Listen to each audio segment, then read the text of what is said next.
Hello.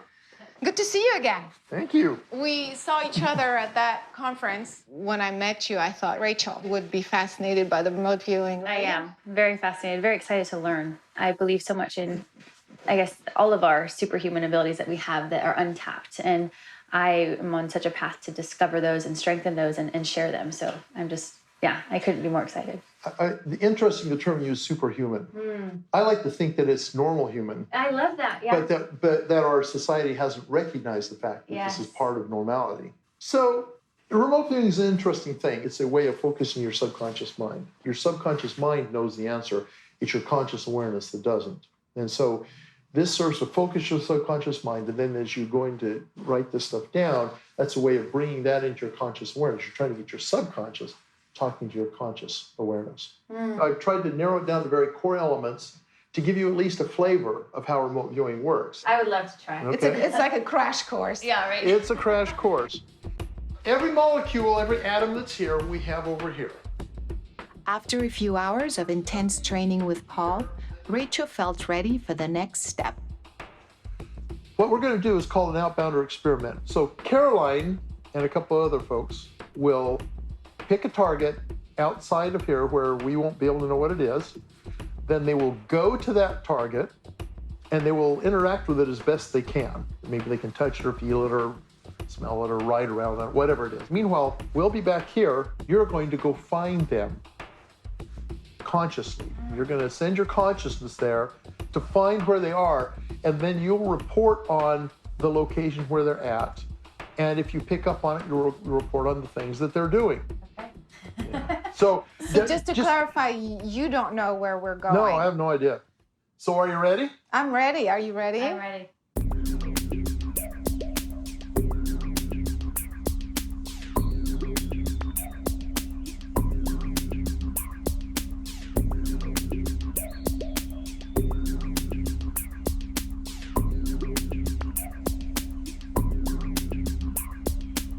So Rachel, what you're going to do is you're going to direct your consciousness to the location where Caroline, Evan, and Dylan have gone, and you're going to attempt to perceive and describe the setting that they're in, the interesting things there are to see, generally the things there are to experience.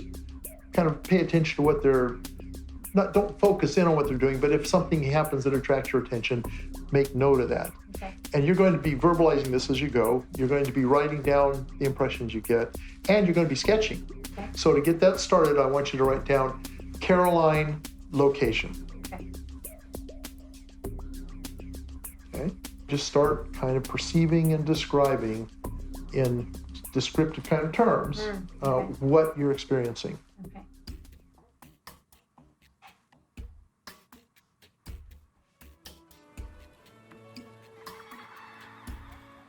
I see laughter.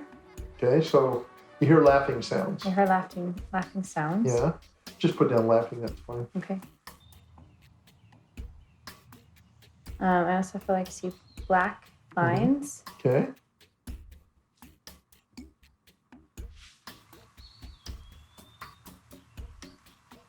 See something red. Okay. Like a feeling of red. I can't feel what, but I feel like Caroline is like holding something. Okay. Go ahead and just put that down. It feels like it's black, like a black feeling. Does it have how does it feel? Like dense. Does it have a texture to it, or? I guess rough would be like smooth but rough. I know it sounds weird, but. Okay. Just place your point of view above. Okay. And see if you get anything interesting from that perspective. Try and take, kind of a bird's eye view. I'm seeing mountains and red. I keep having some experience of like a red, and I don't want to say ball, but like a circular red thing, and then also that, and I can't tell really if it's Caroline or, but that there's like a black, like someone's holding something that is black and like solid, and something hot, like whether it's like a hot drink or something that's hot, that's liquid. I'm gonna write Starbucks on the side. I don't know why I keep thinking of Starbucks, but it's coming up for me. Okay. Yeah, I wrote it down. I'm seeing my mind keeps going to Starbucks. Yeah, okay. So you wrote it down, you can Yeah. let it go. Okay, you let know. it go, yep. Yeah.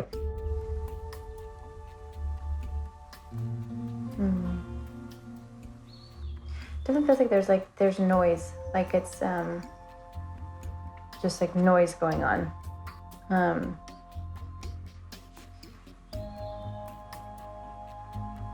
For some reason I'm seeing like chain light, like Christmas lights. Yeah, decorative lights, yeah. Okay. If the universe can connect two minds, I thought it would be interesting to try something different with this remote viewing experiment. I attempted to block Rachel's consciousness from viewing our location.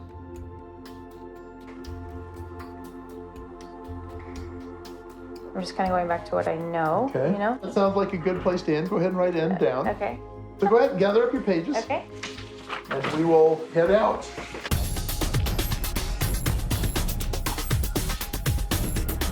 Oh my gosh, this is blowing my mind. Like, this is insane. Lights, I wrote down lights. And I literally thought there's Christmas lights, and I said decorative lights in the front, and the whole building is a structure that's unleveled. Like, I am mind blown right now. Let's get out. Oh my god! Really, like I can't believe it. Like, I What did literally can't believe it. So what happened?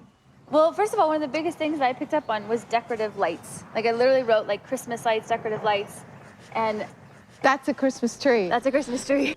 And right here, you can see I wrote lights, Christmas, decorative. The first thing I did is I walked all the way to the Christmas tree. I kept saying this like kind of reddish color, and obviously like all the buildings Red. are red. Amazing. But I also said, remember the circular thing next to the carousel? I said there's this red feeling that's like almost like a circular feeling.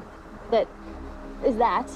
So then I actually came this way. Okay. I was like kind of, holding on to this thing and looking up to the Christmas tree. I said gray and black bars. And then we saw this. We were just so curious, like what you were picking I up. had said as well, I talked about like noise and like kids' laughter and playing. I'm so mind blown. How did I get this right? So then what else did you do while you were here? So I came this way and I touched these bars like this. See, and I kept And I seeing did the bars. this. And again, just the fact that I said Caroline holding black, dense, rough structures. And then later, like I even drew bars down here. Like I drew black bars and I kept feeling and sensing that. At one point, I came up with like Starbucks and I was like, nope, I'm gonna write that on the left side. Like I wanna get rid of that, And over here on the next page, you can see I wrote Starbucks. Like, was there a Starbucks involved? I don't know about. No way! You guys go to Starbucks? Yes. I should have warned you, don't take any side trips. She said, there's hot liquid involved. And then that led to the Starbucks thing, and I'm thinking, oh crud, did they stop at Starbucks? I should have told them not to do that. Towards the end of the process, so say the last 5 minutes or so, Yeah. did you feel like you're having any difference in your experience and your perceptions? Were they stronger? Were they weaker? All I know is that there was a specific point when I felt like that's it. Like there's no more, whereas for a long time it just kept coming up and coming up and coming up. And then there was definitely a certain point where I didn't have any more. You know what I mean? There was just no more. That validates Sure. that she was at the target. Does that make sense? It shows that there's a boundary condition that you can interrupt the process with, which shows there is a process to be interrupted. Exactly. Right? This was a crash course. Yes. In just a few hours, and you've Yeah. never been here before. What did you learn about yourself? I think it just reconfirmed for me the belief that we have so much more capabilities than we think we do, and that I think if you can have an open mind and learn and try new things, who knows what you'll be capable of. Especially after this experience, if we could all live just in more curiosity, not trying so hard, but just being curious about life and about our abilities, I feel like we could achieve so much more, as well as just experience and enjoy life so much more. When the CIA declassified the program, they conveniently left out all of the assessments from the people who used our material. So It's almost like they didn't want people to know how successful it was. Two minds can be telepathically connected. There is a path of coherence with this spinning attribute of consciousness that's joining the two minds. These quantum waves describing the structure of my hand and this couch and your body and the tree on the other side of the room, all of these waves are standing describing the physical structure of a body which will remain fixed in the universe according to Newton's laws for physical matter. Two physical particles can share properties at a distance through entanglement. Now, everyone is plugged into the same field. So if consciousness waves are spiraling, they carry the same pattern as the larger unified field. They become coherent. And through entanglement, the consciousness of one person could become entangled with that of another at a distance.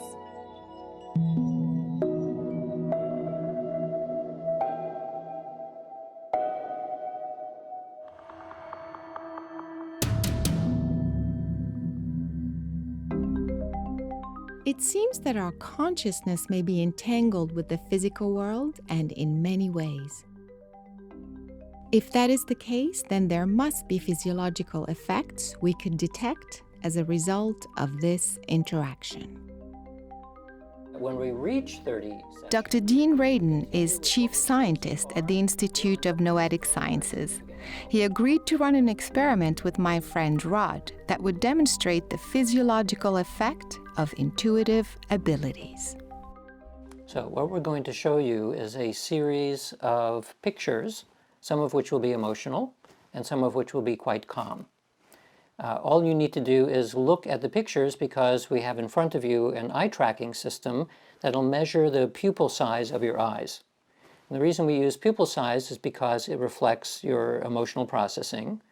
What we're interested in this is not how you respond when you're looking at the picture, but whether you respond before the picture actually shows up. It could explain many phenomena that we think of as psychic, because we're getting information about something which has not actually even occurred yet. In this case, we're using pictures because they're fun to look at, and we can take advantage of the emotional response in the eye, but it seems to work on any sensory level. So the hypothesis here is that my higher consciousness, which isn't bound by third world dimensional reality, senses of what's coming, my eyes dilate. Whether it's other dimensional or higher self or other self, we don't know.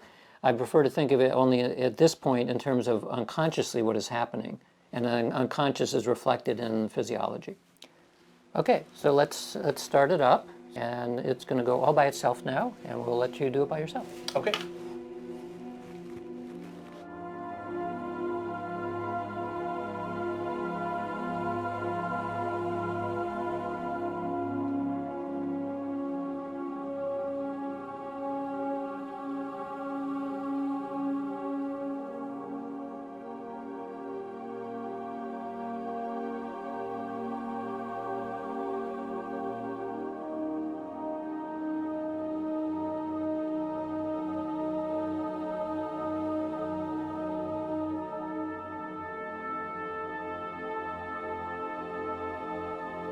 So to do the analysis, what we're interested in is what is the pupil doing before the emotional or calm picture shows up. The probability of the pupil size beforehand is actually a little bit bigger than the probability for the emotional or for the calm picture. And the pupil can't move that much. So. Half a millimeter is actually quite a lot. And this was about maybe a half a second before the image actually showed up.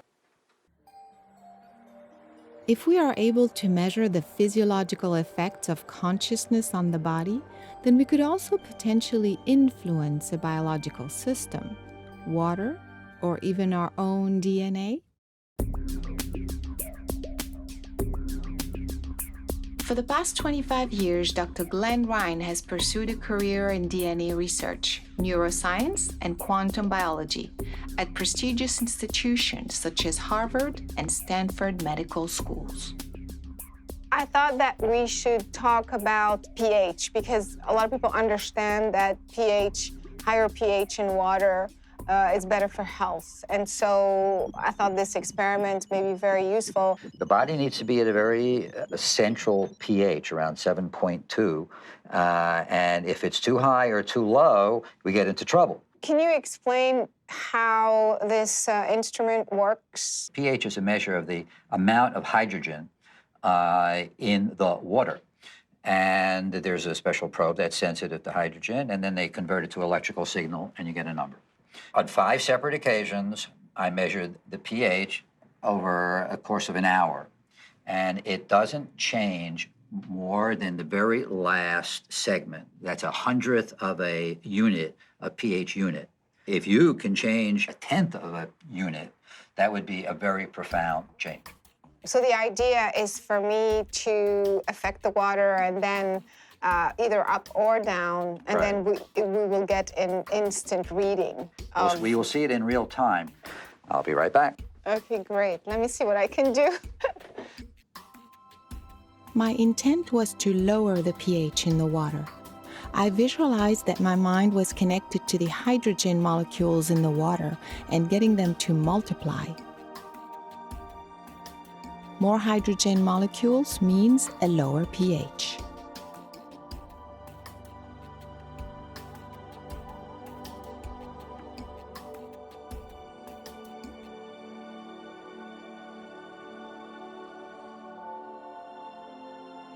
So we started at 757. 757. And I dropped it to 747. That's a whole unit. That's a large effect. The fact that you can change this particular parameter, the acid-alkaline balance in water, implies that you could change it in the body. The body has this amazing intelligence. It knows what it needs.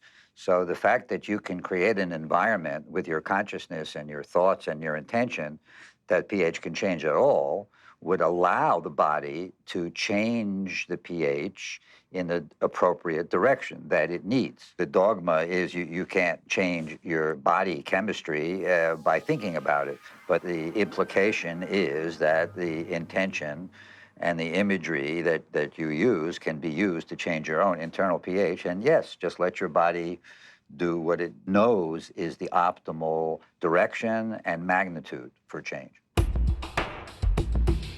Let's do another experiment, which is different from the pH meter. I have a special device here. It's called a potentiostat. This allows me to take a measure of the conductivity of DNA itself. DNA is very sensitive to human consciousness. From my own previous research, the experiment to see is if you can influence the conductivity. Okay, first sample of DNA, and now we're going to do 3 controls in a row. Okay, I'm going to write control here. This is going to be Control 1. Control 1. So what we're actually doing now is we're calculating the experimental error by looking at what happens to the DNA when there's no intervention. In this case, we're doing the 3 controls at 3 different times. Then we're going to do it a 4th time in a row, and except you're going to intervene. Okay. So we know what the variation will be, and the experimental error, as I was saying before, will be if there's no intervention. Okay.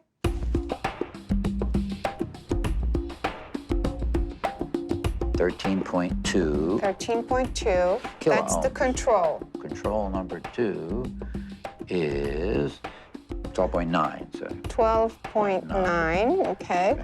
Control number 3. Yeah. 12.46. So the average is 12.9. 12.9 kiloohms. So if you now are able to, with your consciousness, resonate with this and either get it to go up or down, then we'll be able to measure it. My intent was to increase the electrical conductivity. So I visualized that my mind was producing an electrical current in the DNA at a very high speed. Okay, I think I did it. It felt like it responded very quickly. That's why I kind of stopped. Okay, so here is the magic number we're looking for, and it's way down to 6.5. Yeah, I felt like it responded very quickly, and it was, Wow. it's like I zapped it or See? something. So that's what I'm saying, Yeah. 6.5. Let's do it a couple of times. And this is